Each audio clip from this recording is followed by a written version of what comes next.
Bom, então, olha, primeiramente eu gostaria de agradecer a presença de todos, né? Gostaria de agradecer a presença da Lívia, que aceitou o nosso convite, né? E é sempre um prazer muito grande estar aqui trocando informações sobre fotografia, né? A Lívia já foi professora da Embi Morumbi, na época em que tínhamos aí o curso de fotografia, a pós-graduação em cinema, vídeo e fotografia. Então, a gente, né, já tem aí algum caminho andado nas trocas do pensamento fotográfico, da prática fotográfica, e eu acho que é muito pertinente, não é, convidá-la nesse momento para falar sobre imagens do feminino, né? Eu creio que estamos, né, vivendo o contexto, né, que a gente se encontra, eu acho que, em certa medida, tem aberto brechas, né, para que a gente possa lançar um olhar, né, sobre parcelas, né, da população que vivem mais à margem. Então, eu acho que a questão do feminino vem, ao longo dessa última década, né, principalmente, ganhando holofotes, não é? Não só a questão do feminino, mas também a questão dos negros, a questão dos indígenas, a questão dos LGBTs, né? Então, hoje, se você faz uma visita ao MASP, ao SP Arte, às principais galerias, né, você certamente vai encontrar produção dessa parcela, né? O que eu acho maravilhoso, né? Porque sabemos, né, o quanto a fotografia autoral, o quanto o mercado de arte, né, ele é restrito e, em certa medida, ele traz essa herança, né, um tanto mais elitista. Eu acho que a Lívia vai detalhar, não é, mais profundamente. Eu só estou fazendo uma abertura e tentando contextualizar, né, porque, para o meu entendimento, quando a gente traz, né, uma proposta de falar sobre imagens do feminino, a gente está, em certa medida, falando também de uma produção que foi silenciada, né, de uma produção que foi invisibilizada ao longo de muitos anos, né? Então, dentro do panorama da história da fotografia, se a gente for pegar, né, a história clássica da fotografia, eu acho que a gente conta nos dedos de uma única mão as mulheres que são citadas, né? E sabemos nós que não condiz com a realidade, porque desde os primórdios as mulheres estavam já envolvidas, né, na produção da fotografia. Então, eu acho que é muito interessante a gente, né, contextualizar isso, pensar nisso, pensar nessa possibilidade, né, de dar voz, de tornar visível, né, esse trabalho. Então, vocês verão que a Lívia, né, reuniu um grupo de fotografias, né, produzidas majoritariamente por mulheres, não é? E eu acho que vale a pena a gente refletir sobre isso e, em certa medida, não é, pensar quem são, né, ou quem foram essas mulheres, né, que contribuíram para que hoje, né, nós pudéssemos estar aqui falando justamente dessa produção, falar justamente quais são essas imagens do feminino, quais são, não é, essas fotógrafas, né, que hoje fazem a fotografia contemporânea. Então, se por um lado eu disse, né, que falar do feminino é falar dessa história da invisibilidade e do silenciamento é também, por um outro lado, a possibilidade da gente falar de uma fotografia extremamente criativa, extremamente potente, não é? De uma possibilidade assim de convite a uma reflexão profunda, né, sobre as questões do eu, não só, né, no âmbito da subjetividade, mas também das questões universais, né? Então, eu acho que a gente tem aí grandes nomes e eu acho que somos, né, extremamente gratas por todas essas que nos antecederam, né? Então, a gente pode falar da Gioconda Riso, né, a primeira mulher fotógrafa aqui no Brasil. A gente pode falar dos nomes, né, mais interessantes, eu acho que, em certa medida, galgaram alguma visibilidade aqui no Brasil na década de 60, 70, né? Que são mulheres que, coincidentemente, vieram, né, de outros países, né, como a Maureen Bisiliati, como a Cláudia Andujar, como a Hildegard, como a Alice Brio, ou seja, tem isso, né?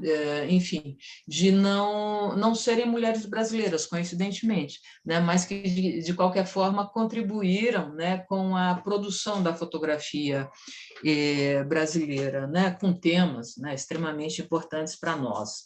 E no cenário atual, eu acho que vale a gente citar alguns nomes de mulheres fotógrafas muito assim com um trabalho maravilhoso, potente, poderoso, e que galgaram um reconhecimento internacional. Eu acho que a Rosângela Renault é uma delas.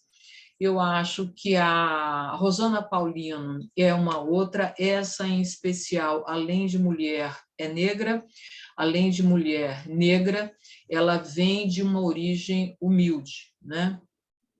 E contra todas, né, as possibilidades, né? Enfim, ela conseguiu se inserir no mercado da arte, né? Tem uma fotografia autoral muito interessante e um reconhecimento, inclusive, internacional, né? A gente tem outras, a gente tem a Cris Birrambá, a gente tem a Rochelle Coste, enfim.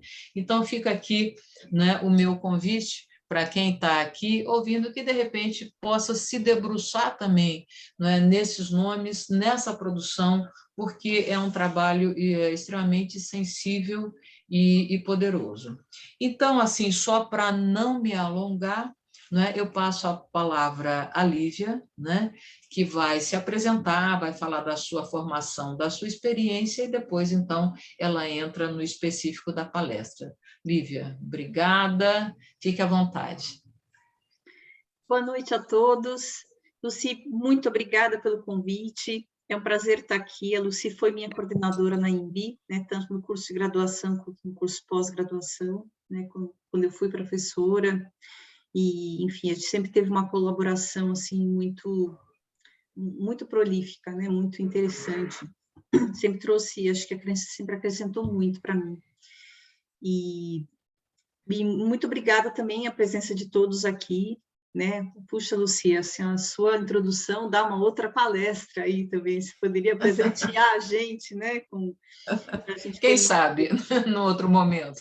Acho que sim, claro, porque a Lucy tem muito conhecimento, né? Muita experiência. Bom, gente, eu acho que a Lucy já apresentou, não preciso me alongar aqui, né? Eu sou arquiteta por formação, mas eu trabalhei também com design gráfico, e eu fui para fotografia publicitária, corporativa. Hoje eu atuo mais atendendo a empresas e profissionais, né, com fotografia corporativa, personal branding, aí outras coisas como conceitos de design, comunicação e marketing entram também no meu trabalho, né? Também tenho um trabalho de consultoria e tenho a mentoria, que é o grupo de mentoria também em fotografia autoral, né, em expressão artística, que é uma coisa que eu faço assim com muito prazer e paixão, porque é algo que me acrescenta muito também do ponto de vista pessoal, né?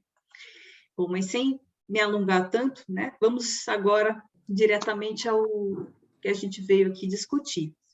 como a gente não sabe do público o que vocês, qual que é a formação de cada um, né, porque é uma palestra aberta, a gente veio primeiro introduzir o que é fotografia autoral, fotografia de autor, né? A gente está falando, gente, de fotografias, de imagens que são são projetos pessoais, né, de um fotógrafo, ou mesmo a fotografia como arte. E a gente fala isso, sim, em oposição à fotografia utilitária, ou seja, uma coisa é você, por exemplo, fotografia publicitária, fotografia jornalística, né, que, assim, digamos, existe um mercado e existe uma solicitação, por exemplo, um cliente vai lá, te faz uma solicitação e você atende a um briefing, né, a uma solicitação do que é necessário ser registrado. Agora, o que você faz quando não tem ninguém te pedindo para você fotografar, né? Quando que você vai expor a sua visão de mundo, dá o seu recado, né? A gente está falando muito disso, né? Assim, de uma coisa muito pessoal também, né?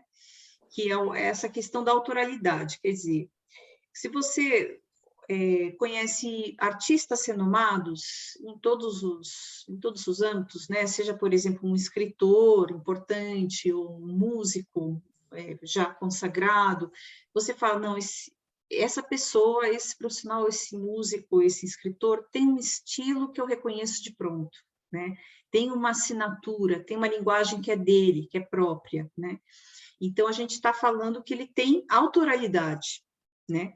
Ou seja, o trabalho autoral, ele tem uma linguagem pessoal que é coesa, expressiva e consistente, né? E que você vê a obra daquele artista, você reconhece que é dele. E isso também é válido para a fotografia, né? Se alguém tiver dúvidas, pode perguntar, viu, gente? Senão a gente vai seguindo. Então, a gente está falando de uma fotografia que não atende necessariamente a demandas de mercado, mas ela pode vir a ser comercializada, mas como arte, num outro contexto. Tá? Então, eu vou dar aqui alguns exemplos para vocês. Eu até fiz essa pontuação aqui, dizendo que a gente também pode dizer que autoral expressa uma visão de mundo do autor e que muitas vezes ela nasce de uma motivação ou questionamento interno desse artista, e não de uma demanda de mercado. Então, eu coloquei aqui como exemplo a Claude Cahun. Claude Cahun, que era uma fotógrafa francesa, ela também escrevia, era uma mulher que vinha até de uma classe abastada, né? E ela nasceu no final do século XIX, acho que 1894, algo assim.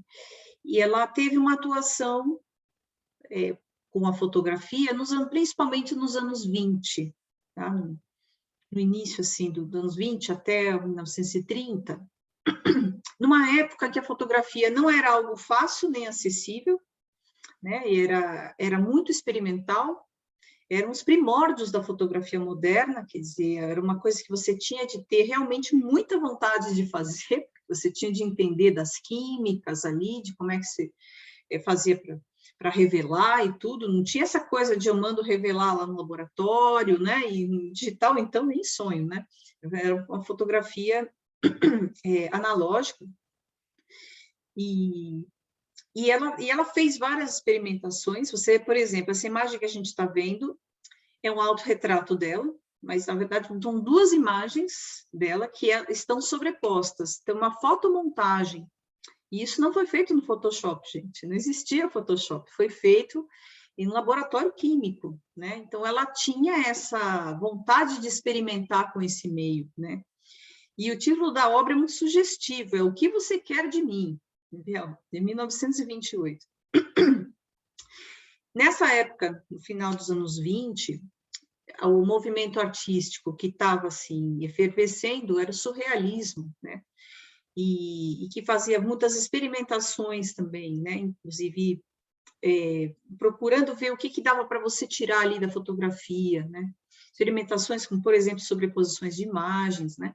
E a Claude Cahun, ela tem uma produção muito interessante, se a gente pensar que ela foi pioneira e precursora nessa questão que a gente fala de uma personalidade não binária ou uma uma apresentação, assim, mais fluida, quer dizer, sem uma definição clara de gênero, né, que hoje fala-se muito disso, né, e existe uma abertura, um espaço para isso que na época não havia.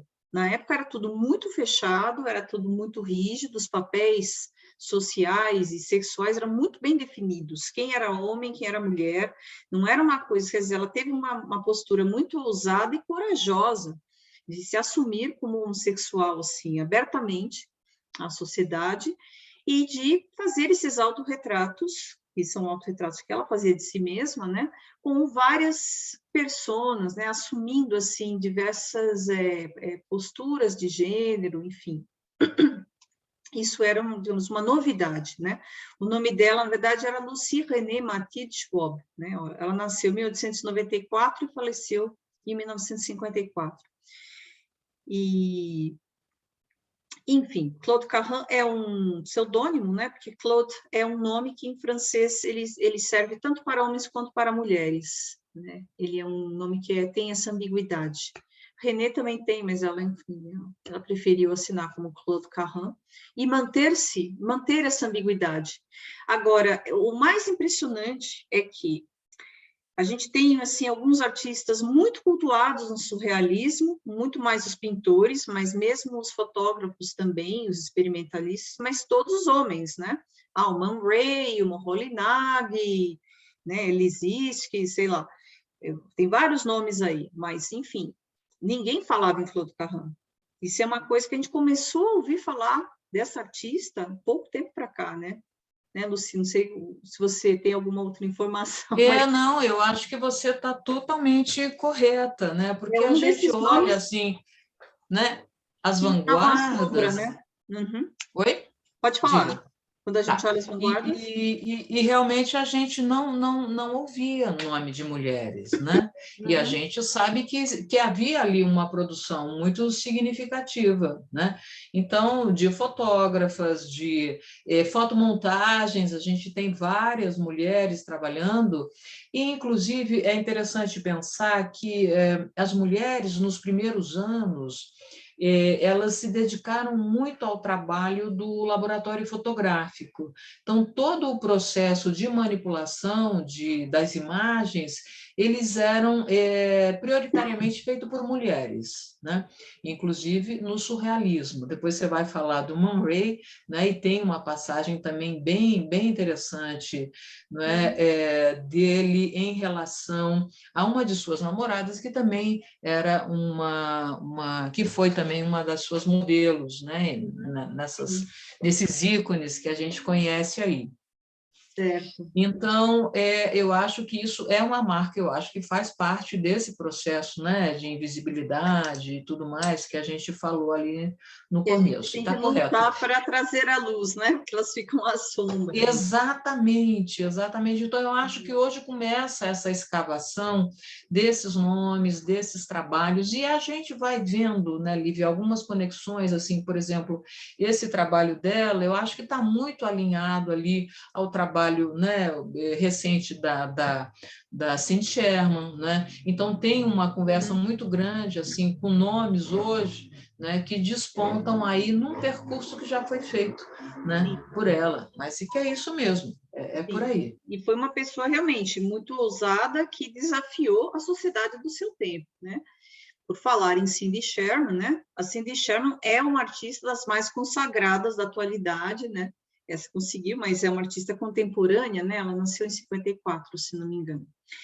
E ela também tem um trabalho, ela tem uma semelhança, mas tem uma diferença conceitual importante em relação a Claude Caron, né? Nos retratos, só voltando aqui, da Claude Caron, ela fazia autorretratos em que em todos eles, a gente via a Claude Caron. Ela se mostrava em todos eles, né? Era ela assumindo diferentes papéis. A Cindy Sherman, ela tem um trabalho que também é performático, assim como na Claude Caron, e é um trabalho fotográfico em que ela faz toda a produção, porque ela concebe toda a cena, o conceito, né, o que ela quer mostrar, toda a produção, a maquiagem, porque ela é artista visual também, artista plástica, também maquiadora, ela faz toda a produção e fotografa, né? Se ela coloca no timer ou pede para alguém bater a foto, eu acho que isso é irrelevante, porque, afinal de contas, ela fez todo o conceito da imagem, né? E isso, é por isso que eu escrevi aqui, que quando a gente fala de arte, né, você identificar um objeto como artístico depende da intenção do artista, dizer, estou fazendo arte. A vontade dele de expressar um conceito, do que ele está querendo dizer, né? E a Cindy Sherman, ela tem um trabalho que dialoga com o cinema, com a moda, com o mundo de consumo, com a publicidade, e ela usa essa linguagem. Aqui, no caso, a gente está vendo, por exemplo, uma imagem que tem uma linguagem de cinema, parece um still, né? Uma cena de filme, porque realmente foi a primeira série que ela fez, que é de 78, que ela deu o título da série de Cenas de Filmes Sem Título, e que ela retratava a mulher, e na verdade era sempre ela vestindo algum personagem, né? Mas não eram autorretratos da Cindy Sherman, eram, digamos assim, imagens de estereótipos do feminino, que ela estava ali vestindo exatamente para evidenciar como a mulher é sempre vista de uma maneira muito estereotipada, registrada assim no cinema, na mídia, na moda, sabe? É sempre mostrada de uma forma muito como estereotipada mesmo, né? Enfim, tem mais aqui alguns exemplos, né? Na verdade, como eu queria mostrar vários artistas, eu não coloquei tantas séries, porque o trabalho dela é muito extenso, né? Ela tem muitas séries e ela discute várias coisas diferentes, né? Essa primeira foto aqui da esquerda, por exemplo, você fala assim, você fala, bom, essa é a Barbie, né? Toda essa produção, que geralmente é peruca, é uma maquiagem pesada, né, as cores, né, uma iluminação de fotografia, de retrato publicitário e tudo, e o olhar, a pose. Quer dizer, quem é essa mulher? E quem é essa Barbie? Né? Que, até onde a gente saiba, a Barbie ela tem proporções que parece que são impossíveis de uma pessoa, um ser humano ter, né? Assim, a boneca, né? E tem gente que vai atrás disso, né? De procurar ter aquelas proporções. Ela está, na verdade, por meio do trabalho dela. Cada vez mais, né, Lívia? Cada vez mais. Pois é, né? Enfim, tem gente que submete a trocentas plásticas para tentar chegar a esse ideal de beleza que é ditado pela mídia. Né? Então, é uma das coisas que ela discute. Né? Aqui no centro, a gente tem uma outra cena em que ela parece alguém que foi atropelada. Enfim, ela tem várias séries, tem outras que falam dos contos de fadas, enfim. Mas eu separei algumas aqui que eu achei para dar uma pincelada, assim, um panorama, né, do que seria o trabalho dela, né? Essa série dos palhaços eu achei genial, porque o palhaço, ele é um ser ambíguo por natureza, né? O palhaço é aquele personagem que você não sabe se é feliz ou triste, se ele é amigável ou aterrorizante. Inclusive, eu cheguei a conhecer pessoas que tinham pavor de palhaço, né? Porque realmente é uma figura que usa aquelas roupas largas, aquela maquiagem tão pesada que você não identifica muito bem quem está ali atrás. Então, ele pode ser masculino, feminino, pode ser triste, alegre, entende? Bobinho ou terrível, enfim. Né? E olha só como que é essa palhaça que ela vestiu aqui, né? Ela está vestida, totalmente vestida, mas com roupas como se ela estivesse nua, né? Como se fosse uma fantasia de uma mulher nua, em que aparecem aqui os seios, né? Com os mamilos e o triângulo púbico, né? Assim, é uma imagem muito desconcertante, né? E a Cindy Sherman, ela faz muito dessas imagens que são desconcertantes, que são provocativas, né? Enfim. Então, assim, gente, quando a gente fala de fotografia autoral, de fotografia como arte, a gente está falando de um artista que está pensando sobre o mundo em que vive e tem uma produção que tem uma coesão, que tem um discurso, tem uma poética consistente. Tá claro? Se tiverem dúvida, por favor, Podem Lívia, perguntar. olha, se me permite, Pode falar. eu só queria fazer uma analogia, porque eu falei que a Claude tinha uma relação com ela, e eu acho que é justamente nisso, nessa questão dessa provocação e desse estranhamento que ambas trabalham, né? Uhum. Então, aquilo, muitas vezes, no campo da fotografia autoral, a gente não vai encontrar aquela imagem maravilhosa de uma paisagem linda, não, né? Então, estão sendo problematizadas aí questões do feminino, da própria questão da identidade, da objetificação do corpo, não é? Do gênero, enfim. Então, Sim. eu acho que o que, na verdade, ambas, né, trazem essa persona, né, em molduras, em janelas, porque são várias, né? E Exato. aquele eu se torna um tanto inacessível, né? Lança-se ali um questionamento, mas quem sou, né? Com Então, certeza. eu acho que é nesse ponto que ambas, né, Sim. se Sim, encontram, se né? encontra, É sim, e mais ou menos por mostram que o aí. gênero é uma coisa construída culturalmente. Eu acho que sim, Exatamente, com certeza. exatamente, excelente. A Muito bom. diferença entre elas é que a Claude Carran mostrava, ó, esta sou eu. A Cindy Sherman, ela se esconde atrás das personagens. O que ela faz não são Uhum. exatamente autorretratos.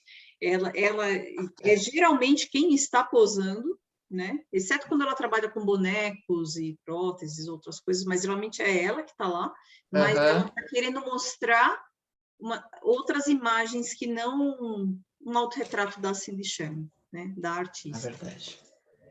Então vamos lá que, olha, tem bastante coisa para a gente ver, né? Enfim, isso que você falou sobre a linguagem é muito importante a gente pontuar. Você falou, não é necessariamente uma foto bonita, uma imagem bonita, ou assim, de cartão postal, ou daquela perfeição publicitária, né? Uma foto de super nitidez, super bem iluminada, super linda tecnicamente, né? A questão é a seguinte, gente, existem trabalhos muito diferentes, né? Enfim, e o que a gente percebe é que a autoralidade é uma característica, assim, abstrata, que ela atravessa toda a produção do artista, né? Mas que tem uma solidez que é suficiente para dar unidade e coerência. Porque você tem, assim, um grande artista, né? Ele consegue imprimir essa linguagem dele, independentemente da função da foto, né? Seja ela experimental, documental, utilitária. Então, você tem fotografia autoral em que não tem uma técnica apurada, não tem assim nenhuma beleza estética, porque o conceito que ele está querendo passar vai muito além de ter uma imagem bonita, bela ou agradável, entende? Agora, eu peguei aqui como exemplo um fotógrafo, é um homem, né? Mas é um fotógrafo também muito renomado, o David LaChapelle. Ele começou como um fotógrafo de moda, e ele se tornou um grande fotógrafo, inclusive um grande fotógrafo de celebridades, começou a retratar todas as celebridades, assim, inclusive grandes, da música, do cinema, enfim. Já fotografou Angelina Jolie, Elton John, quem mais? Michael Jackson. Ele fotografou grandes celebridades, né? E em dado momento ele partiu para fazer o trabalho autoral dele, né? Foi aquilo que eu te falei. Geralmente, autoral é aquilo que você faz quando não tem um cliente te pedindo algo para fazer. É aquilo que você faz porque você está afim de fazer e o que é o que você quer mostrar, o recado que você quer dar para o mundo. Enfim, mas como ele já tinha toda essa linguagem da fotografia de moda high fashion, né, com altas produções, com a produção requintadíssima, inclusive um apuro técnico assim estonteante, né? Ele pegou toda essa linguagem, mas falei, vou fazer uma coisa diferente, mas com essa linguagem de moda que era a linguagem própria dele, tá? Então, ele é o que a gente pode chamar de um fotógrafo citacionista, um artista citacionista. Como assim? Ele faz um diálogo com a história da arte, e muitos artistas fazem isso. Essa é uma das, inclusive, das tendências, né, da arte contemporânea, não só da fotografia, da arte contemporânea como um todo, você fazer uma citação, um diálogo com a história da arte. Então, a gente tem um quadro que eu acredito que a maioria de vocês deva conhecer, que é o do Sandro Botticelli, Nascimento de Vênus, né, do Renascimento italiano, quadro de 1485, e está lá em Florença, na Itália, que é o Nascimento de Vênus, né? Enfim, ele é um ícone assim do Renascimento, que é, na verdade, um grande quadro da nossa cultura ocidental. E o David LaChapelle, ele faz o quê? Ele se apropria dessa imagem de uma forma, com essa linguagem dele de moda, com uma linguagem contemporânea, e ele dá o título de Renascimento de Vênus. Enfim, inclusive faz uma brincadeira aí com a concha, né, que a gente sabe que é um dos símbolos, né, da genitália feminina, inclusive em castelhano a palavra concha se refere, né, é uma palavra para se referir à genitália feminina, né, e, enfim, ficou claro o que eu quis dizer? Lucy, tem alguma pontuação? Não, eu acho que está bem claro, né? E é interessante a gente pensar que o procedimento das releituras, né, é algo assim extremamente interessante, não só no campo da fotografia autoral, né, mas a publicidade, né? Trabalha muito a moda, trabalha muito, né? E eu acho que é um exercício, né, para o fotógrafo, principalmente, de poder, né, rever assim os ícones da história da arte, que eu acho que é também uma grande inspiração. Então, eu gosto muito, né, dos autores que trazem essa possibilidade das releituras, ou das releituras paródicas, da intertextualidade, enfim, é bem bacana, muito, Sim. muito bom. E vocês aí, jovens que estejam assistindo, vocês já devem ter visto em filmes e também em jogos, que eles fazem citações a outros personagens e filmes e coisas que não são ali do jogo, né? Mas que vêm de outros lugares, né? Quer dizer, isso se tornou uma prática muito mais... se ampliou, né? Só se ampliou. Muito bem. Mostrar para vocês um trabalho de uma outra artista que é menos conhecida e mais jovem, né? A Mariana Rothen é nascida no Canadá em 1982. Então, para vocês não é jovem, né? Mas a gente começou a falar de gente que até já foi, né? Isso aqui é uma geração um pouco mais jovem. Essa artista, essa fotógrafa, ela começou a carreira como modelo, né? Ela foi modelo. Então, assim, ainda muito jovem, adolescente, sabe aquela loucura daquele mundo que te impõe uma série de restrições e paradigmas, né? E do que é bonito, como você tem de se portar e como você tem de se manter magra e uma série de coisas, né? Aquele monte de convenções que são típicas, né? Das modelos, né? E então ela, em dado momento, ela resolveu, ela se tornou fotógrafa e resolveu questionar isso, né? Fazer um trabalho que questiona o que é esse mundo, né, da moda, o que é esse, como fala, o que são essas aparências, esse mundo de aparências. Então, na verdade, as fotos dela mostram um mundo um pouco distópico, às vezes. Aparecem as mulheres, às vezes, mas às vezes de uma forma um pouco mais solitária, né? E, enfim, aqui, inclusive, a gente vê uma questão da sombra, né? Uma ausência, né? Você vê ali os sapatos de salto, né? O cabelo, né? Uma peruca, mas você não vê essa figura. Essa é uma longa série que ela fez ao longo de 2015, 2016, chamada Sombras no Paraíso, que inclusive é o título de um livro, né, um romance que ela cita aqui nessa foto. E nessas fotografias em que ela mostra até uma certa distopia, assim, desse mundo, né? Os homens, eles comparecem só indiretamente. É mostrado, assim, por exemplo, na contracapa de um livro, ou num retrato ali na estante, um quadro, de uma forma muito indireta, né? Enfim, ela mostra, enfim, ela foi um trabalho autoral que ela tem uma longa série, né? Que ela mostra um outro lado desse mundo glamuroso da moda, né? Que é bastante interessante. Bom, então vamos já responder algumas perguntas, mesmo que vocês não tenham feito, né? Por exemplo, por onde circula a fotografia autoral, né? Como a gente disse, fotografia autoral é algo muito amplo e multifacetado, né? Porque abrange desde de fotos de paisagem, de fotos bonitas, ou de fotos conceituais, uma fotografia conceitual, enfim, tem experimental. Mas a fotografia de autor, né, fotografia autoral, onde é que a gente vê isso? Você tem editais, concursos, convocatórias, que resultam em exposições, catálogos, livros fotográficos, né, e exposições virtuais, né?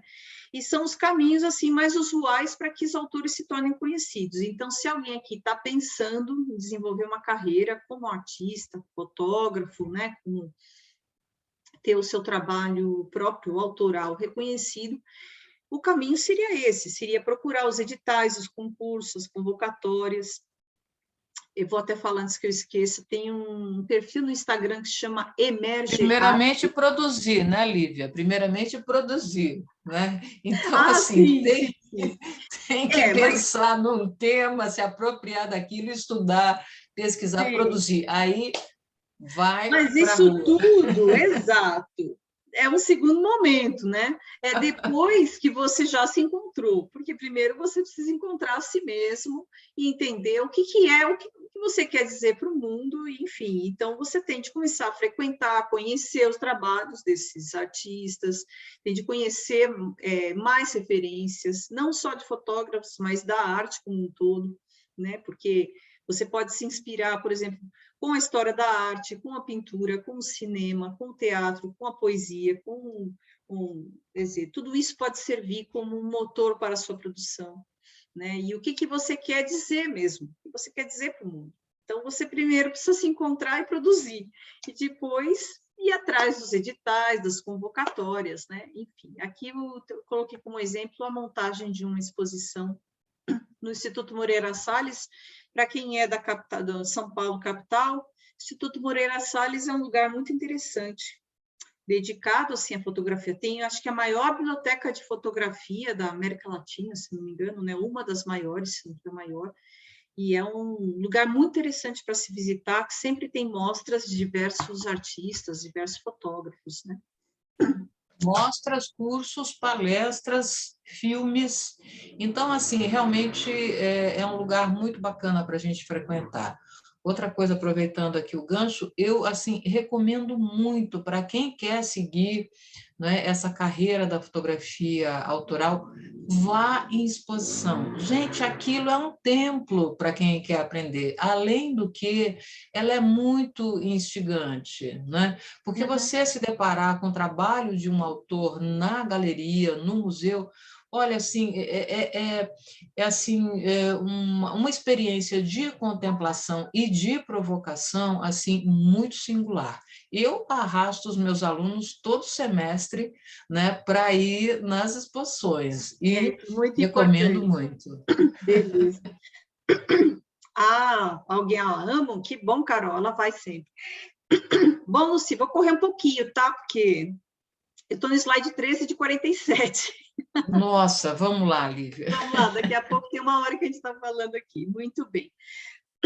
Respondendo a outra pergunta, que deve ser uma curiosidade de vocês. Então, qual que é o mercado e o consumo da fotografia autoral? Gente, fotografia autoral, fotografia de autor, é comercializada como obra de arte, tá? E aí pode ser vendida por diversos canais. Na verdade, se você... Desculpe, gente, como eu estava dizendo, como a Luci mesmo estava dizendo, fez a lição de casa e tem um trabalho, sabe? Você visitou várias exposições, conhece arte, está produzindo, né? Assim, faz parte de um grupo para discutir, para ter uma orientação, para saber para onde você vai, né? Enfim, e tá começando a produzir mesmo, né? Vou pedir para a Lívia te responder. Tá. Tá, tem uma outra pergunta. Tem uma pergunta aqui que eu vi agora, e talvez você possa, se você quiser, né, responder, talvez seja interessante. Tá, então eu vou interromper um pouquinho para responder uma pergunta do Renato Hack, que é: muitas dessas fotos me remetem a algum nível ao terror, ou impressão minha? Terror é a parte da minha área de pesquisa, talvez seja a minha visão contaminada. Ah, tá, falo pela questão daquela sombra, que me lembra Shadow People, ou da Barbie, também me faz pensar nisso, primeira autora de meus... Ah, da Claude Cahun. Olha, Renato, existem muitos trabalhos que se remetem ao terror. E a Cindy Sherman tem séries que são muito aterrorizantes, inclusive. Ela tem uma série que se chama... Na verdade, ela não dá título para séries, tá? Todos o trabalho da Cindy Sherman, com exceção da primeira série, que se chamam Cenas de Filme Sem Título, todas as outras não têm título. Mas a crítica, para poder, digamos assim, identificar, acaba dando um título informal, né? Tem uma série dela conhecida como Disgusting Pictures, que são, assim... imagens que te dão náuseas, que te dão aversão, né? Tem outras que são realmente aterrorizantes, tem trabalhos que são, se você for pesquisar, tem muita gente que trabalha com esse lado do terror, com certeza. Até com, por exemplo, releituras de contos de fadas, tem muita gente que trabalha com uma parte com o terror. Tem mais perguntas aqui, vamos lá. Qual o Instagram que você ia dizer, Lívia? Vou falar daqui a pouquinho. Eu creio que o conceito que atravessa esses trabalhos é a questão do estranhamento, sim. Ou estranho familiar, que é a tônica da arte contemporânea. Muito bem colocado, muito bem pontuado, Lucy. Com certeza. Bom, eu estava falando que quem tem interesse quem já está desenvolvendo um trabalho...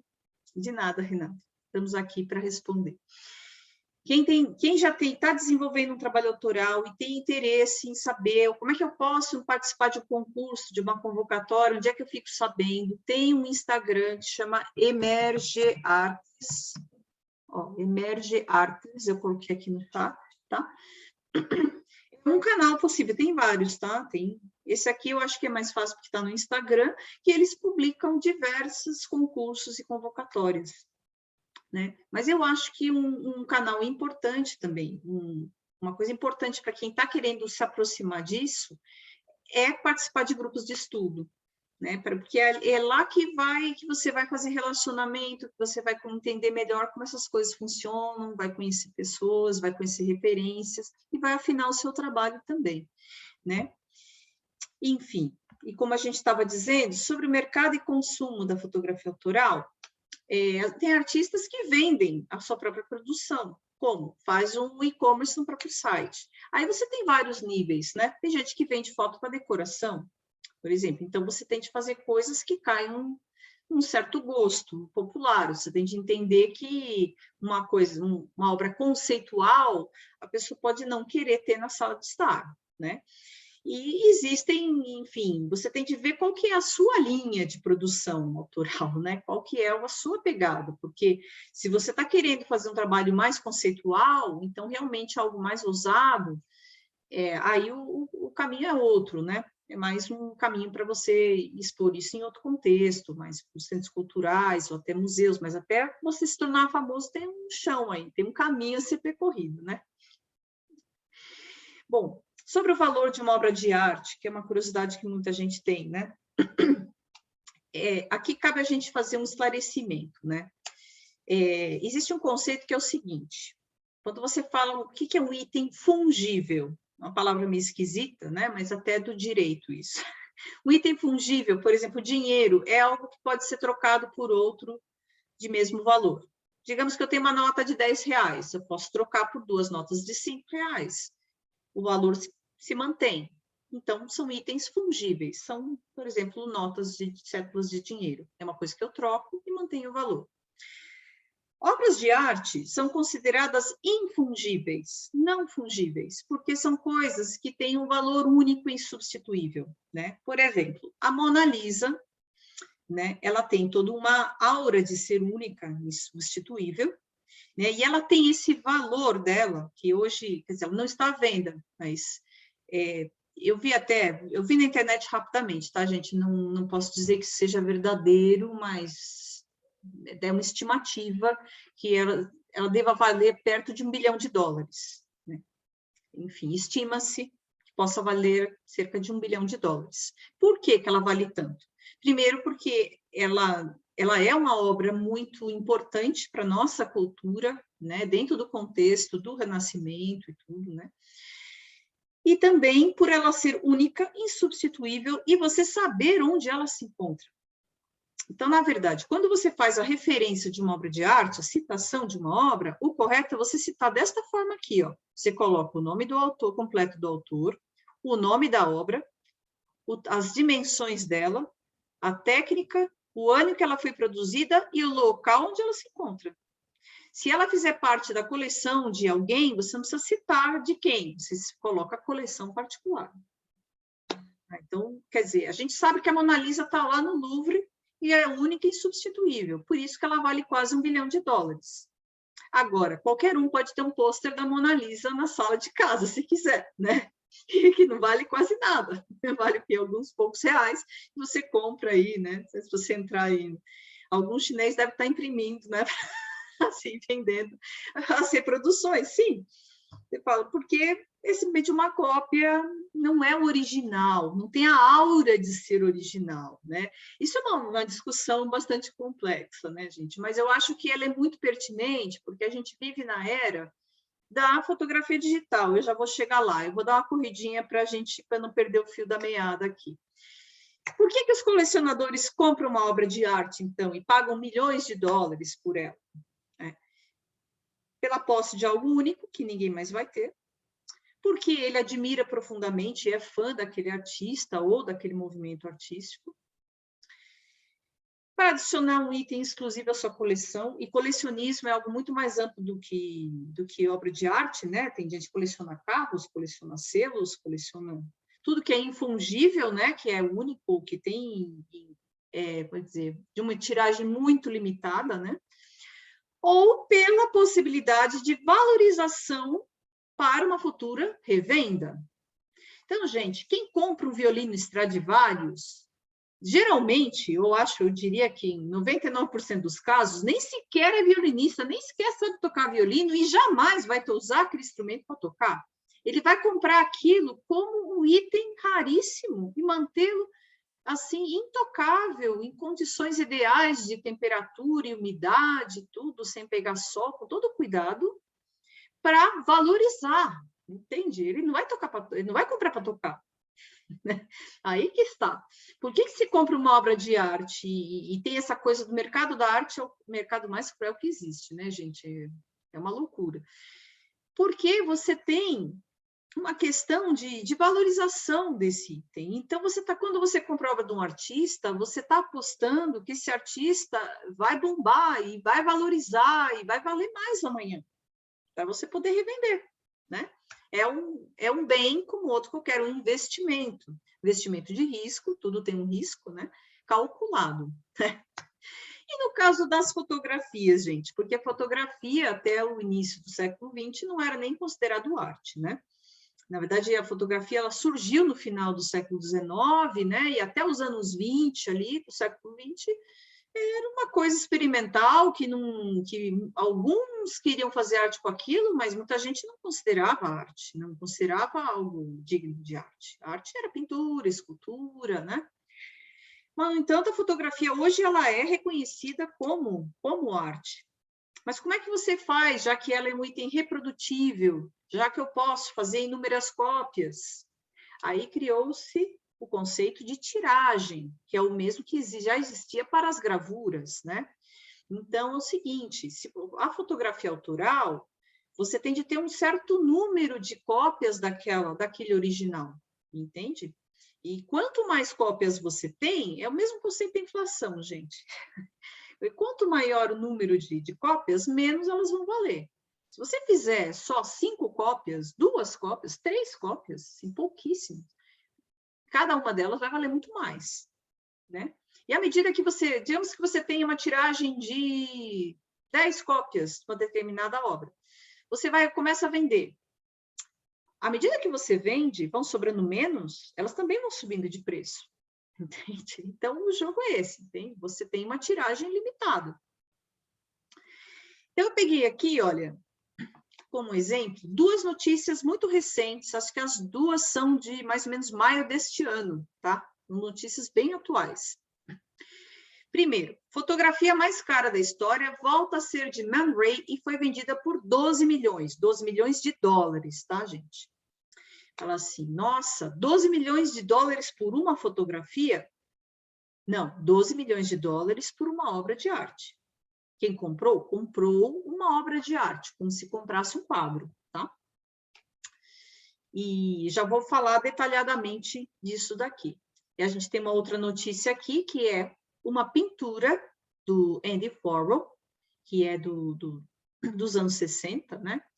Que é um retrato da Marilyn Monroe, que foi vendido, foi leiloado agora recentissimamente por 195 milhões, acho que de dólares ou de euros, tá? Enfim. E se torna a obra mais cara do século XX, quer dizer, uma obra de um artista do século XX a mais cara. Aí, por aí você já vê a discrepância, né? Quer dizer, a fotografia mais cara, já leiloada atualmente, vale 12 milhões, enquanto a pintura mais cara vale 195 milhões. Já é uma ordem de valor aí bem diferente, considerável, né? Enfim, vamos lá. Vamos ver Vale primeiro... dizer, Lívia, aqui, que ambas essas obras, elas trazem a representação do corpo feminino, que é um dado super importante, né? Então, você vai no museu, a gente tem 90% das pinturas das obras são representações do corpo feminino. Em contraponto, as mulheres artistas não chegam nem a 5% do acervo dos museus e das galerias.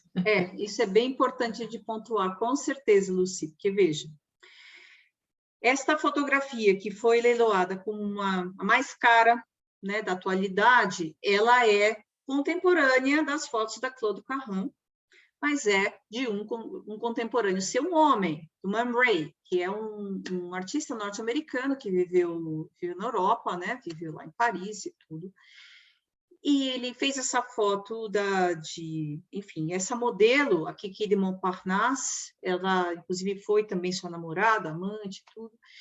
Olha só, ele fez isso dentro do contexto do surrealismo, né? É uma foto em que não mostra os braços e as pernas, né? Esconde propositadamente para se assemelhar ao corpo de um instrumento, de um violino, né? E ele faz uma brincadeira também, porque parece que o pintor Ingres, ele tocava violino, né, como hobby. Foi um grande pintor, né, do século XVIII, XIX, né, no lado do neoclassicismo, a virada para o romantismo. Está aqui uma obra do Ingres para a gente ver, né? Quer dizer, o que serviu de inspiração, né, para o Man Ray. E, enfim. E aí, o que ele fez? Quer dizer, essa foto do Man Ray, ela é emblemática, porque ela está dentro desse contexto do experimentalismo, do surrealismo e tal, quer dizer, não era normal você ver a imagem de um nu feminino sem os membros, é que você não vê, né, na foto. Na foto ele tirou de um ângulo tal que você não vê os membros. Hoje a gente pode achar um pouco mais normal, mas na época não era o padrão. O padrão é você mostrar bem esse corpo e as formas, né? E não causar um estranhamento, uma coisa meio desconcertante, né? E depois, na cópia, ele retocou e ele desenhou aqui, pintou a nanquim, essas Fs aqui, como se o corpo da modelo fosse o corpo de um violino, né? O turbante, né, claro, acaba sendo uma referência a essas pinturas do Ingres, que né, aparecia muitas mulheres usando esse turbante. Enfim, então, o fato dessa cópia ser uma cópia de época, feita pelo próprio Man Ray e retocada, torna isso um objeto único. Vocês percebem? Muito bem. Não sei se eu quer pontuar mais alguma coisa, mas eu estou tentando dar para... Pode falar. Eu gostaria de pontuar, porque é uma curiosidade, mas que é muito interessante. Essa modelo, né, como a Lívia falou, ela foi namorada, amante do Man Ray, só que ela era também fotógrafa. Ela também era fotógrafa. Sim, bem lembrado. Com um trabalho maravilhoso, descoberto agora, recentemente, né? Vale pontuar também que, além de fotógrafa, ela era uma grande laboratorista, uma grande laboratorista. Dizem, a boca pequena, que ela criou o processo de solarização, técnica, né, da qual o Man Ray se tornou, então, o autor. Todo mundo falava que era do Man Ray. Dizem também, né, que em virtude dessa sua personalidade criativa, inventiva, né, o romance terminou de uma maneira muito complicada. É provável. E ela foi silenciada. Essa é a verdade. Essa é a verdade. Pois é. Enfim. A gente pode fazer uma outra palestra depois só sobre a produção feminina especificamente, né? Eu topo. Olha, que a Carolina colocou. Como o corpo e a aparência da mulher é valorizado e a própria mulher não. Sim, sem dúvida, Carol, é isso mesmo. Bom, essa é a questão, Carol. É isso que a gente precisa mudar, né? Exatamente isso. Porque vamos ver esse outro exemplo aqui da pintura mais cara de um autor do século XX já comercializada, que é esta pintura do Andy Warhol, uma serigrafia de 1964. A serigrafia, não sei se todo mundo conhece, é uma técnica de pintura que é feita com matrizes de impressão, ou seja, são feitas uma tela para cada cor. Cada cor que vocês estão vendo, por exemplo, estão vendo azul, esse azul clarinho, né, ciano, amarelo, esse cor-de-rosa, o vermelho, preto, cada uma dessas cores tem uma tela, uma matriz, como se fossem carimbos, sabe? Então, você vai fazendo impressões uma sobre a outra para fazer a pintura. Então, eu ponho a tela, passo a tinta azul, né? E só onde tem os furinhos da tela vai pintar de azul, entendeu? Depois eu ponho amarela, lógico que depois secar, né? Dá um pouco de trabalho. A cor-de-rosa, assim por diante. Enfim. E essa é a técnica da serigrafia. Agora, ele tirou essa imagem para fazer essa pintura a partir de uma fotografia. E essa fotografia era uma fotografia originalmente, uma fotografia publicitária. Aí, novamente, a imagem de uma bela mulher para promover um produto, que no caso era um filme, né? Filme Niagara, um filme onde ela encenava, né? Do qual ela participava no elenco. Fotografia de Jeanne Corman, um filme de 53.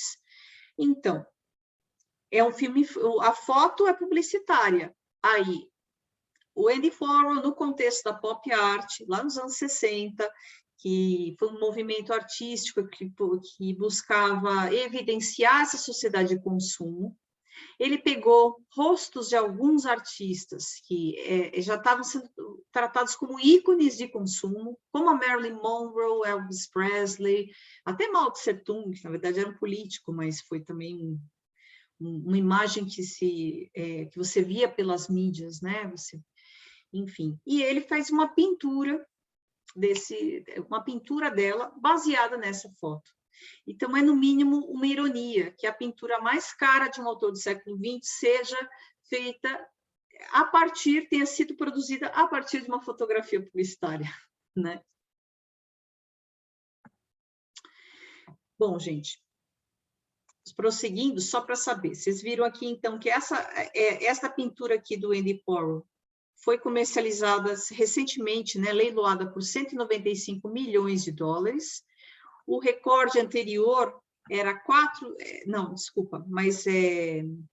essa é uma pintura.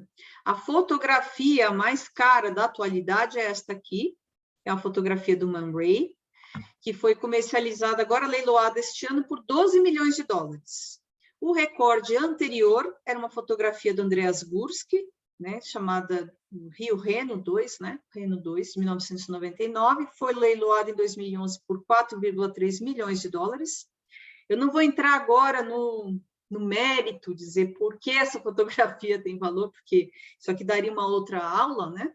Mas é só para vocês entenderem como funciona esse mercado, que é muito particular.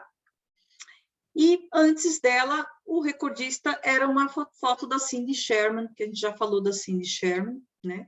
uma fotografia de 1981, é uma série que ela fez, na verdade, sob encomenda para uma publicação, tanto é que ela tem esse layout, né,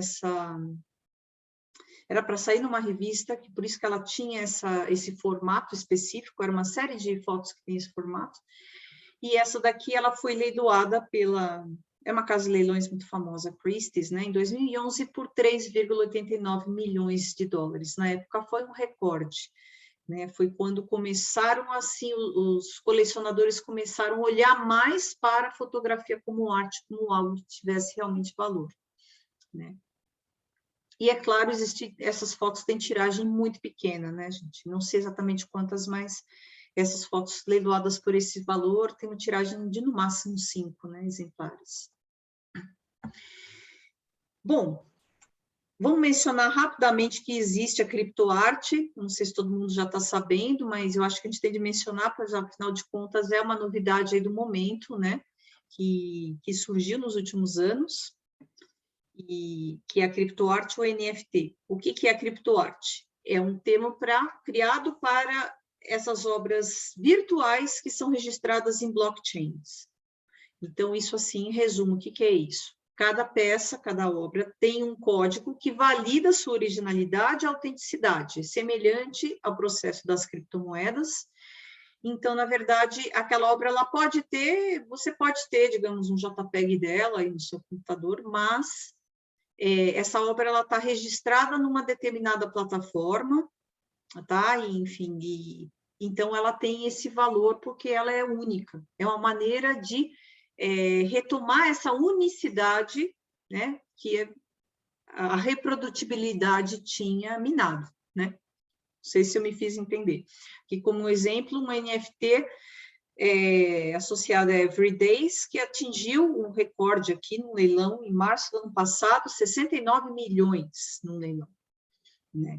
E isso como é uma novidade, né? Um novo ativo aí no mercado, é algo que está sendo bastante debatido, né? Vocês devem ter ouvido falar dessa história aí dos macaquinhos, né? Desse clube aí dos macacos aborrecidos, né? O Bored Ape Yacht Club. Enfim, que até o Justin Bieber e o Neymar compraram algumas dessas obras, por quê? Eles compraram o NFT de alguns dessas obras, porque o que é o NFT? É a sigla para Non-Fungible Token. Lembra que eu falei para vocês que uma obra de arte é algo que é não fungível, né? É infungível, ou seja, algo que é insubstituível. Então, NFT é a sigla de token não fungível. Tá? O que é isso? É a validação online de algo que é infungível, portanto, específico e único, por meio de uma plataforma em criptomoeda que certifica a autenticidade daquela peça. Ou seja, toda criptoarte tem de possuir um NFT. O NFT ele é usado exatamente para criar essa escassez digital verificável, ou seja, para você assegurar que você pode ter a propriedade digital de alguma coisa que é única. Então, todo mundo pode ter uma cópia desses macaquinhos aqui. Quer dizer, eu tenho aqui no meu computador um JPEG deles, mas não vale nada. É a mesma coisa que você ter um pôster da Mona Lisa, entendeu? O que vale é ter a certificação ali dentro de uma plataforma específica. Existem algumas plataformas de NFT, a mais conhecida parece que é a OpenSea, mas tem várias. E existe todo um caminho super técnico para você criar um NFT. Mas não é diferente de você ter, por exemplo, as suas obras de arte numa galeria renomada. Você tem de primeiro ser alguém. Você tem de ter um trabalho, tem que ter alguma consistência e tem de conversar com algum mercado, um certo perfil de colecionadores, para você, para que eles possam se interessar em comprar uma obra sua, né? Enfim. Eu aí estou pontuando porque eu acho que isso é uma coisa importante nesse momento. Sebastião Salgado, que é um fotógrafo muito conhecido, né, e mundialmente reconhecido, tem um trabalho autoral mundialmente reconhecido. Eu acredito que a maioria de vocês já devem ter ouvido falar em Sebastião Salgado. Ele lançou recentemente, essa notícia desta semana, tá? É do dia 6 agora. Ele lançou uma coleção de NFTs de fotografias da Amazônia com um propósito bem específico. Ele selecionou, porque o Sebastião Salgado, a fotografia autoral dele é documental, né? Tem um caráter documental. Então, geralmente, como é que ele faz? Ele escolhe um conceito, ou um local, por exemplo, ele tem uma série importante que ele fala dos refugiados, né? Ele fala Qual é o nome da série, Lucy? Me lembra aí. Da série do Sebastião? Você lembra? Não, eu não sei como chama a série. Não é aquela sobre o Gênesis? É Gênesis? Não, Não é a Refugiados? Gênesis, é outra. Enfim, ele tem uma outra chamada Gênesis, ele tem várias séries, tá, gente? Me perdoe, eu posso não lembrar agora Eu o nome também da não me... série. Mas ele tem, por exemplo, Vou ver se eu acho. uma série que ele fala sobre Sal os da Terra? refugiados. Não, né? Hã? Não é o Sal da Terra, não, né? Não, é outra. É mais antigo. Mas ele então fotografou refugiados no mundo inteiro. Então, ele vai até a determinada comunidade, ele vai lá, ele conversa com as pessoas, ele convive com aquelas pessoas durante algum tempo, ele permanece algum tempo naquele lugar, até que aquelas pessoas se acostumem. Será Êxodos? Será Êxodos? Obrigada, Êxodos, essa série. Obrigada, Lucy, desculpa, gente, a memória às vezes falha. Série Êxodos é exatamente sobre isso, sobre as pessoas que são refugiados, que estão deslocados, estão sem casa, estão, sabe, sem o seu lar, estão de passagem, né? São exilados, é a série Êxodos. Então, ele vai até o encontro dessas pessoas, ele convive com elas, fica lá até que se acostumem à presença dele, para que, então, ele possa fotografá-los com naturalidade. Fotografar as pessoas com mais naturalidade, ele usa, inclusive, grande angular, que é uma lente que você tem que chegar mais perto para poder fazer um retrato, senão fica tudo muito pequenininho à distância, né? E ele também fotografou várias comunidades de índios da Amazônia, né? Como essa foto que a gente vê da Índia com a criança aqui, né? Então, o que ele fez? Como ele tem uma vasta produção de imagens, tá? De comunidades da Amazônia, ele fez uma seleção, né? Uma curadoria, selecionou 5.000 imagens e fez uma coleção de NFTs dessas imagens. Então, é diferente de você ter cópias impressas, entende? Você tem o NFT, digamos assim, é a imagem, você tem, digamos assim, a autenticidade digital dessa imagem, né? É um conceito novo. E cada NFT, ele está vendendo até baratinho, gente. Está vendendo por $250, né? Por enquanto. Vai ver se depois, quem for revender, aí começa a subir o preço, vocês vão ver. $250 vai dar, hoje, daria R$1.300, né? Mas qual que é o interesse dele? É levantar verba para a própria ONG de conservação e reflorestamento da Mata Atlântica, que ele criou com a esposa, Leia Vanik Salgado, lá na região do Vale do Rio Doce. Porque ele foi um compromisso pessoal que ele assumiu, né? Inclusive, que ele tem lá uma fazenda nessa região, de procurar reflorestar, de fazer algo em prol, como um antídoto ao desmatamento, né? E, enfim, hoje fala-se muito sobre desmatamento, sobre os incêndios criminosos, né, na Amazônia, no Cerrado, né, como vocês sabem. Então, você vê, essa é uma notícia em primeira mão, saiu esta semana, um fotógrafo que tem um trabalho autoral super consagrado, lançou uma coleção de NFTs das suas fotos, uma coleção extensa. Né? Ok? Alguém tem alguma pergunta? Não, a gente vai avançar aqui. Bom, vamos lá. Bom, já que a gente começou a falar do Sebastião Salgado, vamos falar um pouquinho da fotografia documental, né? E, enfim, a fotografia documental, ela está dentro do âmbito do fotojornalismo e, como eu falei para vocês, a autoralidade, ela pode estar ela não se restringe a um gênero específico, né, da fotografia.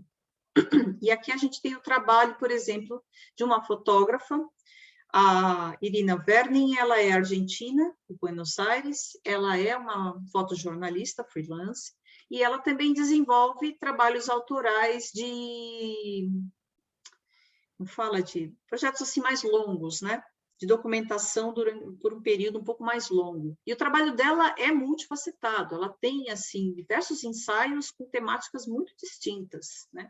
Ela tem outros sobre a memória, enfim, de reconstituir imagens de infância, né, com as pessoas adultas, procurar reconstruir imagens antigas. Ela tem alguns trabalhos bem interessantes. E aí ela teve, você vê, partiu de uma motivação interna, que eu falo para vocês. Geralmente, fotografia autoral, ela não parte de uma encomenda externa, geralmente parte de uma motivação interna. Ela quis fazer um trabalho a respeito do cabelo, que ela observou que na Argentina, que é o país onde ela nasceu, onde ela vive, é muito comum você ver mulheres com cabelo muito longo. Assim, digamos assim, é mais frequente do que na maioria dos países ocidentais. Você vê mulheres com um cabelão bem longo, né? E ela atribui a isso, talvez, a influência da cultura indígena, né? Que gosta de usar cabelos longos e que tem também uma coisa mística com o cabelo, de que se você cortar os cabelos, equivale a cortar os próprios pensamentos, enfim, cortar sua força, né? Essa associação do cabelo com a força é muito antiga, tanto é que tem aquele mito do Sansão e Dalila, né? Que a força dele estava no cabelo, né? Ela foi lá e cortou o cabelo e o cara perdeu a força, né? Enfim, existe um caráter simbólico aí do cabelo. Então, ela se dispôs a fazer um trabalho autoral que ela saiu buscando mulheres que tivessem cabelo bem comprido para fazer fotografia, para fotografá-las, geralmente até no espaço onde elas vivem, onde elas estão, enfim. Muitas vezes nem mostra o rosto, porque a intenção é mostrar o cabelo, como nessas duas fotos que a gente vê aqui, né? E, enfim. E aí eu não coloquei aqui todas as fotos da série, tá? Que é uma série longa, coloquei algumas para a gente ver. Para você ver que são fotos bem diferentes, né? Que mostram exatamente as mulheres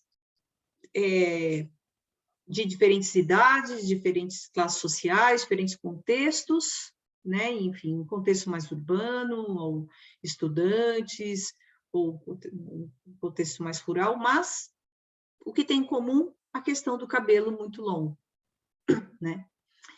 E aqui tem uma coisa interessante, né? Deixa eu ver, acho que tem mais, coloquei mais um slide, olha lá. Inclusive, né, algumas.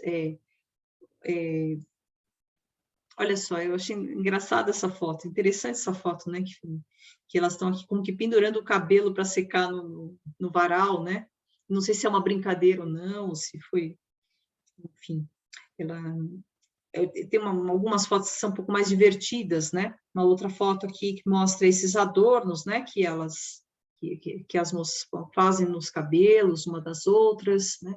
Aqui outra, uma cena doméstica, né? De uma pessoa que não parece estar lavando a louça, né? Num momento, assim, comum do dia a dia, né? Ali com o seu cachorrinho, também tem um cabelão, esse cabelo mais comprido. Então, ela partiu desse trabalho, e aí veio a pandemia, e ela viu a oportunidade de redirecionar esse trabalho para fazer um trabalho um pouco diferente. E isso eu acho interessante para chamar a atenção de vocês. Ela fez um trabalho autoral que derivou daí, porque ela conheceu essa menina aqui, a Antonella, ó, eu acredito que seja esta garota aqui, ó. Nesse projeto que ela chamou de Querido Cabelo Comprido, né? Mas aí veio a pandemia e os jovens, você sabe que lá na Argentina aconteceu exatamente a mesma coisa que aconteceu aqui no Brasil. Os jovens ficaram trancafiados em casa, muita coisa voltou durante a pandemia, né? Quer dizer, houve o fechamento em março de 2020, e aí muita coisa voltou, até a academia, salão de beleza, supermercado, muita coisa voltou, menos as escolas, né? As escolas só voltaram mesmo em setembro de 2021. E isso foi aqui no Brasil, foi lá na Argentina e foi em muitos outros países da América do Sul também. Segundo a Unicef, na América do Sul, na América Central e Caribe, foi a região do mundo que os estudantes mais sofreram com esse bloqueio, com o fechamento das escolas, que foi pelo período mais longo, foi um período de 1 ano e meio, né? E isso a gente sentiu na pele, né? Quer dizer, aqui eu acho que muitos de vocês são estudantes, né? A Lucia é professora, né? Enfim, eu também tenho um filho adolescente. Quer dizer, foi uma motivação para eu iniciar o meu grupo online, né? Inclusive de mentoria online, que eu comecei em julho de 2020. Mas então, voltando aqui ao projeto dela. Ela havia conhecido essa menina por causa de um outro trabalho autoral dela, e ela resolveu fazer um trabalho documental da vida dessa menina, para contar essa história e colocar, sabe, à tona, uma maneira de mostrar o que acontece, sabe, essa discrepância, essa injustiça, o que aconteceu aqui na América do Sul em relação à educação, ao acesso à educação, né, essas dificuldades, o quanto os jovens sofreram psiquicamente, né, com o confinamento, né, e tudo mais. E olha só, com esse trabalho, ela participou de uma convocatória e ganhou um dos prêmios mais prestigiados de fotojornalismo do mundo, que é o prêmio World Press Photo 2022. Ela foi uma das ganhadoras. Eles premiaram vários fotógrafos, inclusive o nosso Lalo de Almeida, que é um homem, né, mas é um brasileiro. Ele ganhou esse prêmio também este ano com o projeto Distopia Amazônica. É um projeto que ele ficou 9 anos registrando todos os absurdos do desmatamento na Amazônia, tá? É um outro projeto que também ganhou esse prêmio este ano, tá? Mas vamos voltar aqui, porque já que o nosso tema da palestra são as imagens do feminino, vamos mostrar o trabalho da Irina. Depois vocês podem entrar lá no site do prêmio World Press Photo 2022, vocês vão ver todos os ganhadores, são vários fotógrafos, tá? Bom, o trabalho chama-se A Promessa. E por que se chama A Promessa? Porque foi a promessa que essa garota de 12 anos, Antonella, que mora em Buenos Aires, ela fez durante o confinamento da pandemia do Covid-19, em agosto de 2020. O de não cortar o cabelo até que pudesse retornar às aulas presenciais na escola. Quer dizer, ela falou assim, bom, ela tinha esse cabelo longo como a identidade dela, mas ela sentiu que, durante o confinamento, uma perda de identidade. Então, ela fez essa promessa, falei, bom, o dia que eu voltar às aulas, eu vou cortar o cabelo. E foi, então, a fotógrafa Irina Werning fez esse registro, né? O que eu quero chamar a atenção para vocês? Uma coisa é você fazer um projeto autoral que deu na sua cabeça, porque você achou interessante, que é o caso desse projeto aqui do cabelo comprido. É um trabalho que é interessante, mas ele é um tanto pessoal, né? É um interesse pessoal particular dessa fotógrafa de mostrar uma coisa da cultura dela, da Argentina. Quando ela redirecionou para fazer um projeto que mostra a crise da educação e o sofrimento da vida das crianças aqui na América do Sul, durante o confinamento da pandemia, isso ganhou uma outra dimensão. E aí chamou a atenção, sabe, de um prêmio, de uma premiação internacional. Então, ela ganhou um dos mais prestigiados prêmios de fotojornalismo. Vocês entenderam? Então, uma coisa, você fala, eu vou fazer meu trabalho autoral, vou fazer a minha viagem particular aqui que está na minha cabeça. Ok, mas você vai falar com um certo número de pessoas. Agora, se você contextualizar isso num âmbito maior, se você falar também, você conseguir associar isso para fazer, por exemplo, um diálogo com a história da arte, falar da nossa cultura de uma forma mais ampla, ou então você vai apontar para alguma coisa que fala de algum contexto sociocultural ou político mais amplo, você vai falar com muito mais gente. E aí, a chance do seu trabalho ser visto é muito maior, né? Então, vamos ver as imagens aqui. A primeira imagem é essa, né, da menina Antonella aqui, na cozinha da casa dela. Quer dizer, aqui é uma outra foto que ela tirou enquanto ela ainda estava durante o confinamento. Ela está aqui com um carrinho de compras, né, indo à venda fazer compras, e ela era estudante da rede pública de ensino, né, então demorou muito para voltar. Quer dizer, alguns alunos, alguns estudantes até conseguiram voltar antes do que a rede pública de ensino, né, quer dizer, existe uma crítica a essa desigualdade social, que a gente sabe que aqui no Brasil também foi muito forte, né? A gente sabe que quem estudou em colégio particular foi muito menos afetado do que quem estudava na rede pública, porque lá o que aconteceu aqui foi muito semelhante, né? Por isso que aqui em primeiro plano você tem uma outra estudante com uma mochila, e lá ao fundo está ela, né, a menina Antonella, com um carrinho indo às compras e não indo à escola. Foi esse paralelo que ela quis transmitir com esta imagem, né? Todas as imagens, elas têm uma legenda, né, de certa forma, que aqui eu estou resumindo para vocês, né, porque a fotografia documental, o fotojornalismo, depende também de você ter um texto curatorial, um texto de apoio, né, que ajude a contar o que você está querendo evidenciar, né. Esta imagem aqui, ela está no quarto dela, a menina está no quarto dela, com o celular da mãe, assistindo a aula pelo Zoom. Por quê? Porque não tem computador para todo mundo, não tem computador em casa. E isso foi uma realidade de muitas famílias menos favorecidas, né? Na verdade, quem tinha computador e internet, tudo era privilegiado, né? E por isso que a gente viu que essas diferenças sociais que tinha no país, tanto na Argentina quanto no Brasil, e na educação, elas foram escancaradas durante a pandemia, elas se tornaram ainda mais evidentes. Eu acho que esse distanciamento, né, ao acesso à educação de qualidade ficou ainda mais evidente, né? Com essa foto aqui, você vê, é uma foto bem interessante, ela tem também uma pegada, assim, digamos, artística, né? Tem essa ambiguidade entre a figura e o fundo, né? Aqui está a menina coberta pelo próprio cabelo, e ao fundo tem um tapete de pelo acrílico, né? Uma manta acrílica aqui. E onde que está essa manta? Ela está pendurada no varal, aqui na laje, né? Da casa dela, né? No terraço lá fora, você percebe que enfim, que é onde ela saía para tomar sol, né? De vez em quando precisa tomar um ar, tomar um solzinho, né? Porque 2020 a gente até disso a gente foi privado, né? De sair à rua, porque houve tudo a necessidade do confinamento, né? Enfim, por causa das medidas de proteção para conter a pandemia, né? Aqui tem uma outra imagem dela fazendo compras lá na venda, pegando aqui um pacote de erva mate.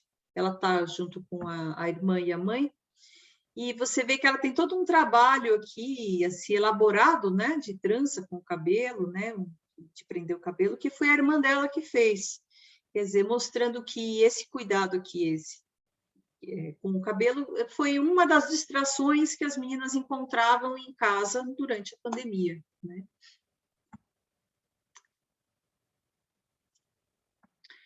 Aqui é uma outra foto bastante emblemática, né, da menina deitada na cama, né, assim, já bocejando com o livro de língua castelhana, né?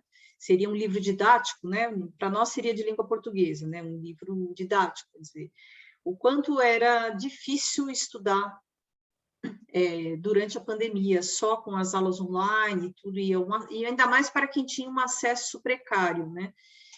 E isso foi algo que muita gente sentiu na pele, né? Esta outra imagem, ela está mostrando aqui o cuidado da mãe e da irmã com a menina, né? Secando o cabelo, cuidando do cabelo, quer dizer, todo o cuidado diário, né? Em casa. Aqui, finalmente, ela está já com o uniforme, pronta para voltar às aulas. No primeiro dia de aula, ela foi cortar o cabelo antes de ir para a escola, e essa é uma foto em que ela posa com a metade do cabelo cortado, né? Ela cortou metade aqui ainda está o resto do cabelo longo. Enfim, ela posou para esta foto. Esta aqui é uma foto em que você vê as tranças do cabelo dela, que estão aqui guardadas em casa, no quarto dela, enquanto ela ainda não tinha doado para uma instituição para fazer perucas para pessoas com câncer, né? Depois ela doou o cabelo, mas enquanto não doava o cabelo, ela fez essas tranças e colocou aqui né, em frente ao retrato dela no quarto, né? Foi tirada essa foto. E aqui a última foto da série. Ela está já com o cabelo curto, né? E, enfim, ela quis fazer essa foto em frente à Faculdade de Engenharia, porque ela tem a intenção de prestar engenharia no futuro, né? De vir a se tornar engenheira, né? E eu acho uma foto bonita que ela está assim mostrando, né? O cabelo esvoaçante, né? Essa liberdade de, enfim, retornei às aulas e tenho uma nova identidade agora, né? Enfim, cortei o cabelo, né? Cumpri minha promessa. Né? Porque o cabelo dela, ela tinha como o que ela tinha de mais valioso, né? O cabelo longo, né? Então, por isso ela fez essa promessa e falou, olha, o dia que eu voltar às aulas presenciais, vou cortar o cabelo.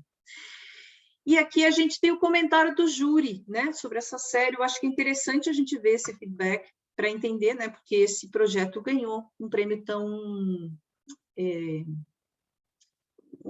importante. The Promise oferece uma perspectiva alternativa e renovadora aos desafios dos fechamentos da Covid-19 na América do Sul.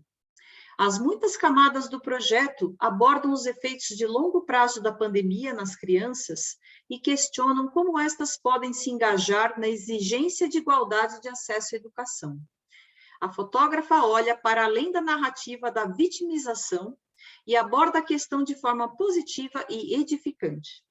Ela destaca a forma criativa e pessoal de resistência da jovem de uma certa forma que transcende as fronteiras culturais e se conecta a diversos significados do cabelo ao redor do mundo. Ok? Alguém quer pontuar alguma coisa? Lucy quer fazer um comentário? Não, eu vou fazer um breve comentário, até porque eu estou preocupada com o horário, né, Lívia? E tem o teu trabalho para ser apresentado. Sim.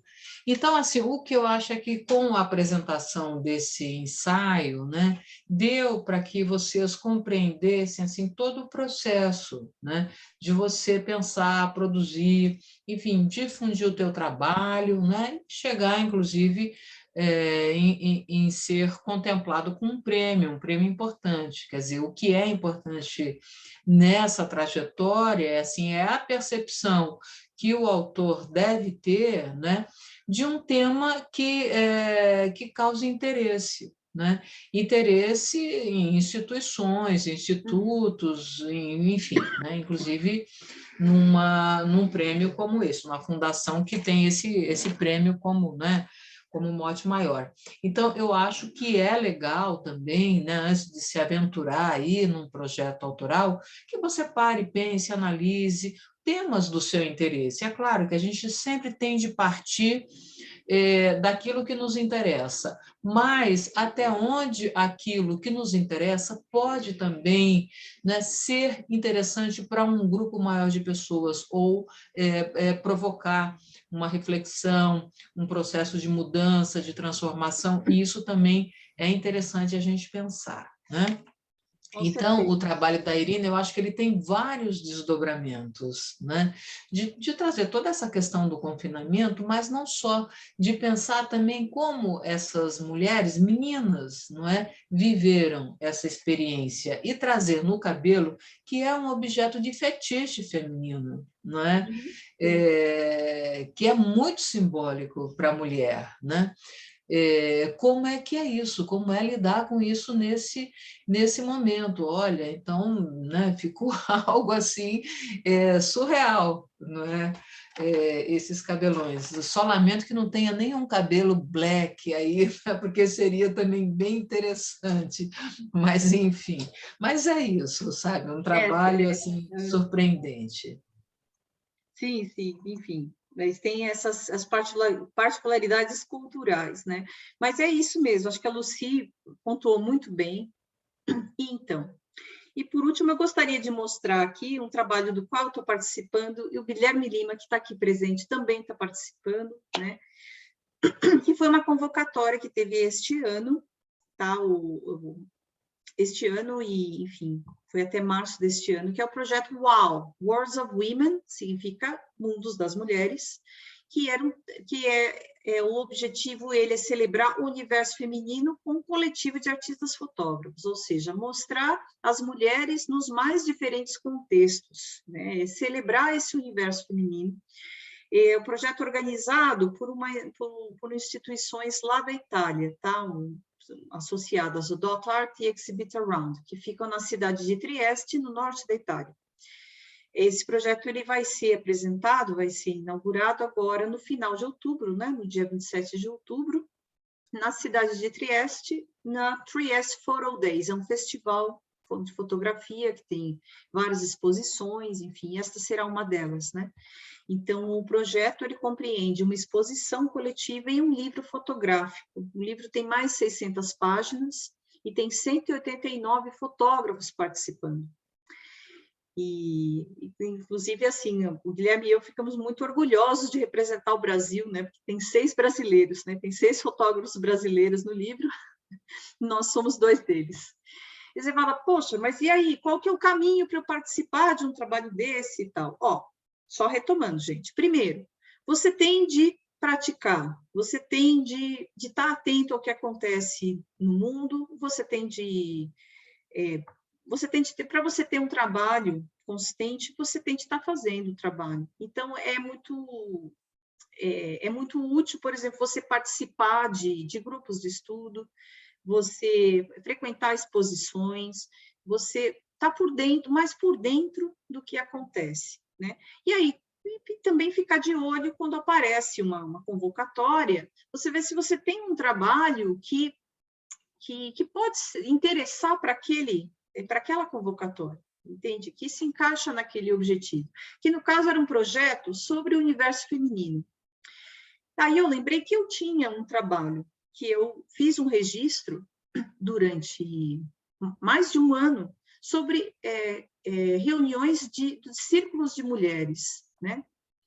O meu trabalho é sobre o Conselho das Anciãs das 13 Luas, que foram encontros de roda de mulheres, tá? Para compartilhar um conhecimento milenar da sabedoria das indígenas, e é um conhecimento que é compartilhado apenas pela tradição oral, né? O grupo se reunia na cidade de São Paulo, mas, enfim, eu registrei esses encontros. Então, são dos 3 encontros que houve, na verdade, haveria um encontro de fechamento que em abril de 2020, mas por causa da pandemia ele não aconteceu, né? Ele só foi acontecer agora, neste mês. Olha só que coincidência. Mas eu participei dos 3 encontros que houve, eu participei de 12 deles. Então, eu tinha muito material. Porque cada encontro você faz um registro documental, você edita o material, disponibilizava de 150 a 200 imagens por encontro. Então, você fala, nossa, Lívia, você tinha muito material, como é que você fez para escolher? Sim, porque você não pode mandar tudo isso. Você podia mandar no máximo 20 fotos, né? Eu enviei 13, eles selecionaram 11. Assim, então, aí você entra também uma questão de como contar uma história por meio de imagens, né? O que é relevante? É diferente de um portfólio que você vai mostrar as suas melhores fotos. Não, você mostra fotos que contem uma história, que sejam significativas, né? Então, eu tenho essas primeiras fotos que se remetem aos 4 elementos, porque isso, na tradição das raízes indígenas, xamânicas, é muito importante, tem uma importância, tem uma relevância, né? Então, esse que mostra as mulheres dançando aqui no círculo, né? Aqui, em volta da roda de cura ali, então, junto da terra, descalças, né? Esse é uma outra imagem que, para mim, se remete ao elemento fogo, né? Enfim, que na verdade aqui a Carla, né, essa mulher, ela estava num momento assim muito pessoal, que ela precisava queimar uma coisa, né? Ela estava ali aproveitando ali a fogueira do caldeirão para para queimar um objeto, algo que tinha ali um significado pessoal para ela, né? Enfim, e que me rendeu algumas imagens assim, que eu sou muito grata, porque essa luz do fogo, né, ela tem assim, é algo de muito especial, né? Enfim. E é sempre bom lembrar assim que esse conjunto de ensinamentos, né, dos indígenas, ele visa garantir a preservação da vida na Terra. E eles assumem que tudo nasce do profundo feminino. Eu acho muito bonita essa visão. Eles falam que como fala, é um propósito e é uma questão assim das mulheres, de você passar adiante esses ensinamentos. São as mulheres que tratam passar adiante os ensinamentos para garantir a preservação da vida na Terra, que são coisas assim, ensinamentos ligados a muita coisa que é ética mesmo, sabe? De você ter uma correção, de você falar a verdade, de você se portar de uma forma ética, né? Às vezes pode parecer óbvio, mas muita coisa transgride isso, né? Como a gente vê, infelizmente, na nossa sociedade, né? Enfim, e essa daqui, que é um momento, assim, da limpeza com incenso e tal, também, para mim, remete ao elemento ar, né? Esta outra foto. Essa daqui é uma asa de coruja, que a Roberta, que é uma das duas que tocavam o conselho, né? A tocadora do conselho, aqui a pessoa que está facilitando o encontro, né? Ela encontrou essa coruja morta num sítio da família, né? Então ela fez todo um processo lá para conseguir preservar, né? As asas dessa coruja, enfim, ela usa nesse contexto assim de um ritual de limpeza, né? E essa foto aqui que se remete ao elemento água, né? Que seria uma espécie de um floral que está dentro dessa tacinha. A taça é bom a gente lembrar também que ela tem uma associação com o feminino, né? Que é o receptáculo, né? Você sabe que o naipe de copas no baralho, não sei se vocês sabem, por que o naipe de copas se chama copa? Copa é taça, né? Inclusive em castelhano, né? Copa. E por quê? É o coração, porque está ligado à parte das emoções, está ligado à água, ao elemento água, ao coração, e, né, por isso coração, as emoções, né, e a coisa do receptáculo, né, que tem uma lembrança do útero, né, que é a taça, né. E, bom, não deixa de ser um autorretrato, porque essa mão é a minha, né? Mas a intenção não era me fotografar, a intenção era fotografar, mais do que a taça, aos círculos de mulheres, pelo menos uma parte deles que está aqui, olha, reproduzido aqui em escala menor dentro da taça, né? Porque as mulheres aqui ficaram desfocadas ao fundo. Mas, enfim, eu coloquei essas primeiras fotos em alusão aos 4 elementos mesmo, né? Enfim. E o propósito desses encontros era realmente uma harmonia, uma conexão, sabe, íntima com consigo mesmo, com uma espiritualidade que vem de dentro em harmonia com a natureza, porque o xamanismo é isso, né? É uma questão que transcende, assim, é algo muito mais da sua conexão com a natureza, enfim, e consigo mesmo, né? Aqui estão as 2 tocadoras do conselho, né, a Roberta e a Ivana, nesse momento aqui da limpeza com incenso, né, no dia da Mãe Branca, né, porque cada uma das reuniões tinha uma temática, né, ligada a uma dessas anciãs, cada uma tem uma cor, né, então essa daqui era o dia da Mãe Branca, por isso todo mundo está usando branco, ou estão usando roupas brancas, né. Aqui 2 momentos diferentes, né, de encontros diferentes, um assim, que a gente estava em roda, cantando aquelas canções indígenas, né, tocando tambor, né, nessa foto da esquerda, e na foto da direita, uma foto de formatura, porque depois de você participar desses 3 encontros, o 14º encontro é a formatura, né, eu fiquei muito contente porque esse encontro 14º foi agora no dia 1º de outubro e eu me formei, eu ganhei o meu colar de tartaruguinha, porque eu também participei desses encontros, né? Que, é claro, a tartaruga ela tem um significado específico, né, aqui dentro desse contexto, com um animal, né, de poder, enfim. E essa foi a formatura de uma outra colega, que foi no dia da Mãe Roxa, não estava usando roxo. Essa aqui é uma outra formatura, né, elas estão recebendo aqui a bênção, né, a Marina também, uma pessoa muito querida, enfim.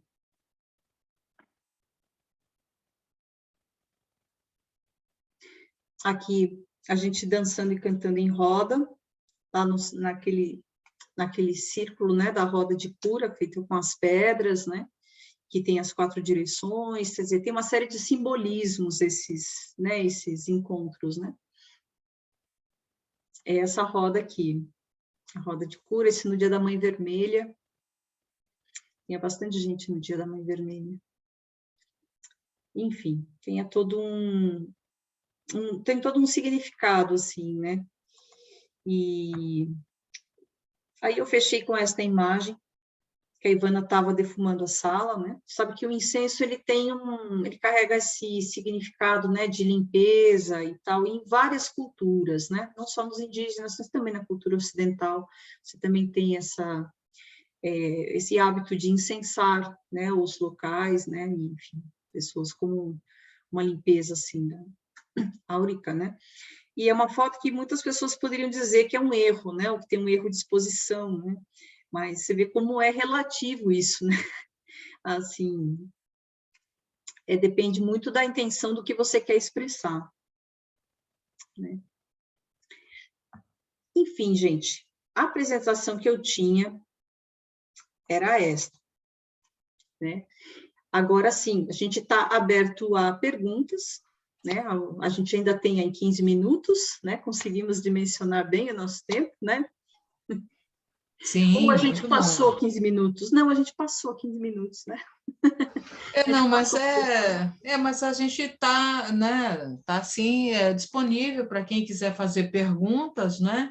Então, acho que é uma oportunidade que a gente tem de estar, né, conhecendo melhor o próprio trabalho da Lívia, né, que é esse último que ela apresentou em relação a esse ritual que ela fotografou. Então, é importante a gente, né, ter em mente que é um trabalho de documentação autoral, né? Hoje a fotografia documental também, ela vai para esse caminho, né? Ela, enfim, está circulando ali pelos museus, pelas galerias.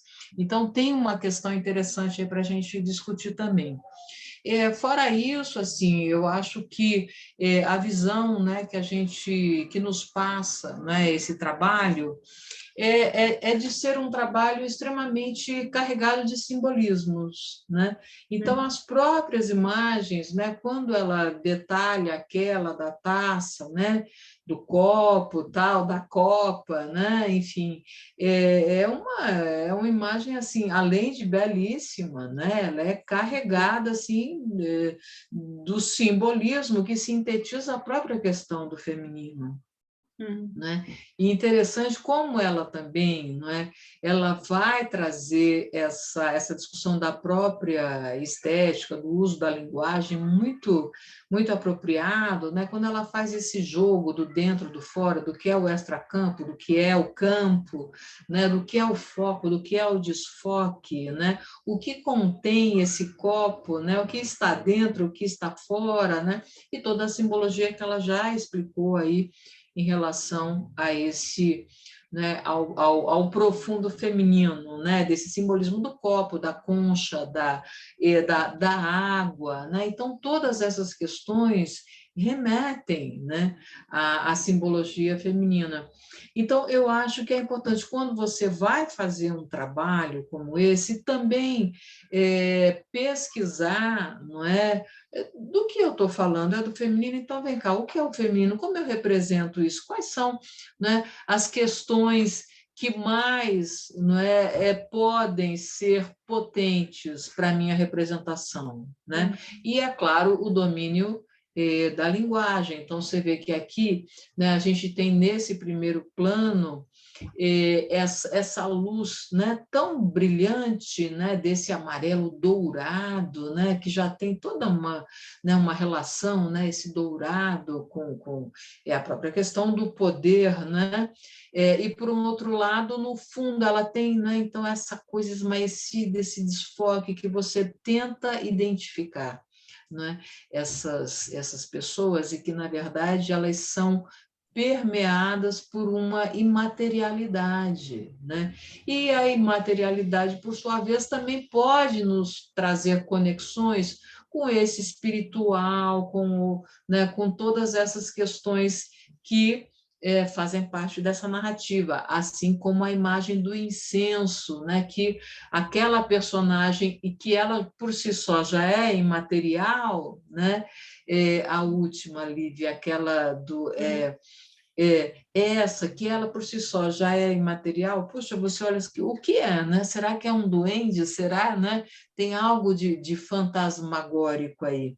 E que ela também envolta, né, nessa fumaça, que também tem toda essa questão, né, dessa imaterialidade, que nos remete, claro, às questões aí do espiritual, né? Então, gente, eu acho que é um pouco isso, você prestar atenção naquilo que você está botando dentro do quadro, porque o fotógrafo ele está, né, se comunicando por meio desses arranjos que ele faz, né? De fundo, figura, linhas, texturas, luz, sombra, campo contra campo, cores, contrastes, né? É aí que você por esse meio, né, que você constrói a tua poesia, né? Então eu acho que é um trabalho belíssimo, né, e que por isso também foi contemplado aí nesse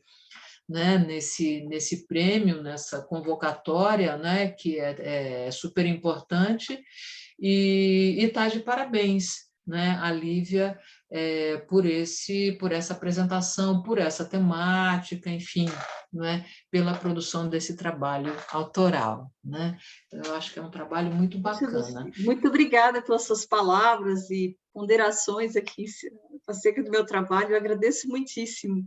E eu acho muito eu que importante agradeço. a gente pontuar que trabalho documental não faça safari humano, sabe? Tipo, eu vou até uma comunidade lá porque está na moda, então eu quero fotografar, sei lá, a favela, os índios, eu vou lá, sim, chego lá, não falo nem bom dia, vou fotografar, entendeu? E ir embora de uma forma, quer dizer, você tem de conviver um pouco, você tem de entender, tem de estudar e participar mais desse objeto que você quer fotografar, né?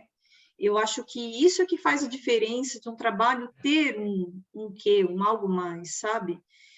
Você vê, o Lalo de Almeida está fotografando a Amazônia há 9 anos, né?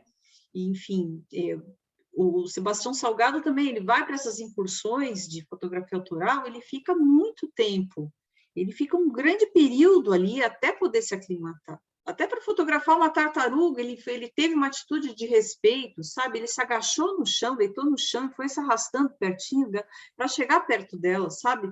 Para ter uma empatia, criar uma empatia com o animal. Então, assim, eu acho que a fotografia documental, você tem de ter também uma sintonia quando você está fotografando, né? Não é uma coisa assim, sabe? Eu acho que vocês entenderam. Eu acho que tem que ter essa sintonia.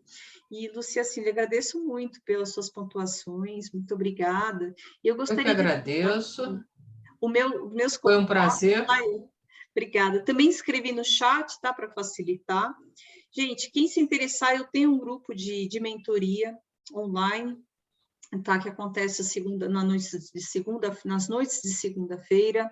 Se alguém tiver interesse, pode mandar um WhatsApp, pode olhar no site, tem lá também a aba de mentoria. Tem aqui o meu Instagram, e, enfim, que eu também tenho mais trabalho comercial, né? Mas, enfim, se alguém tiver alguma dúvida, alguma coisa, se quiser colocar, se quiser perguntar, pode perguntar agora, mas também estamos à disposição se quiser me enviar alguma mensagem posteriormente, ok? Alguém tem alguma questão? Gostaria de comentar alguma coisa?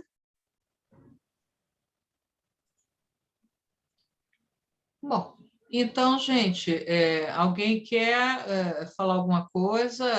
Senão a gente vai encerrando por aqui, tá?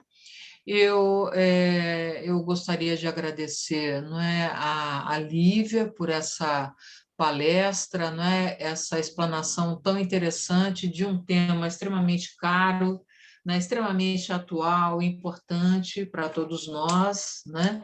A gentileza de estar aqui conosco essa noite e agradecer a todos os presentes, né?